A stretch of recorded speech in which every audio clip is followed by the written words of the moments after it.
अस्सलामु अलैकुम। उठ तारी जाम जा जे उनवान सां ही वीडियो जेको आहे अपलोड करे रहिया आहियूं। तव्हां हिन वीडियो मंझि थर जे उठनि खे ॾिसंदो त हुननि जी ज़िंदगी लाइफ कीअं गुज़ारीनि था, हू कीअं पंहिंजे धनारनि सां, पंहिंजे वलर सां, पंहिंजे वॻनि में कीअं मस्तियुनि में हलनि था। थर जो जहाज़ उठ खे चयो वेंदो आहे। उठ अंग्रेज़ीअ में कैमल, उर्दू में ऊठ। जॾहिं मस्ती में हूंदा आहिनि त हुननि खे का बि शइ अॻियां रोके नथी सघे। थर में हर मौसम जे हिसाब सां सियारो हुजे, ऊन्हारो हुजे, सर्दियूं हुजनि, गर्मियूं हुजनि, झकूं, मींहुं, उठ थर जो वाहिद जानवर आहे जेको पंहिंजी मस्ती में बिना कंहिं खौफ़, बिना कंहिं डप जे घुमंदो फिरंदो आज़ाद पखी वांगुरु घुमंदो रहंदो आहे। पर उठ में हिकिड़ी शनास आहे त हू पंहिंजे मालिक खे परे खां सुञाणी सघे थो। ही थर में ॾिसो, झक हुजे, मींहुं हुजे, कहिड़ो बि मौसम हुजे, पर उठ जो सफ़र जॾहिं थर में कयो वेंदो आहे ॾाढो मज़ो ईंदो आहे। उठ वलर में हूंदा आहिनि त वॾी मस्ती में ॾाढो ख़ुशि नज़र ईंदा आहिनि। तव्हां पाण ॾिसी सघो था त कीअं नचनि पिया, कीअं मस्तियूं कनि पिया। असांजी वीडियो में अक्सर करे कोशिशि कंदा आहियूं त उठ जे माना थर जे जेके जानवर आहिनि, ख़ासि करे उठ, बकरी, रिट, हरण, या थर जे रीतियुनि रस्मुनि खे वधि खां वधि हाईलाइट करे सघूं। हिन थर जे भिटियुनि में वीडियो कैप्चर करण लाइ ॿुधाइणा टाइम खपे।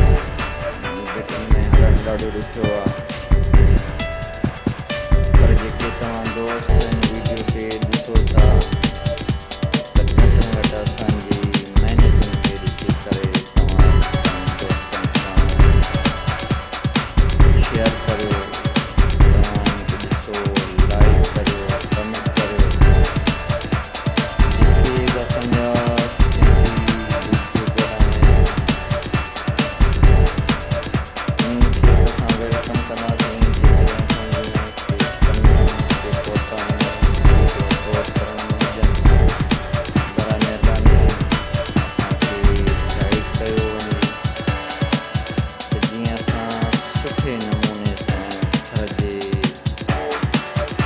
कल्चर खे, थर जे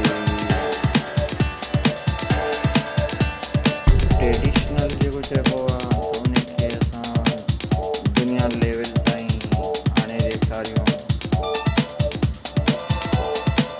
तव्हां काफ़ी अहिड़ी वीडियोज़ ॾिठियूं हूंदियूं जेके ट्रेवलिंग लाइ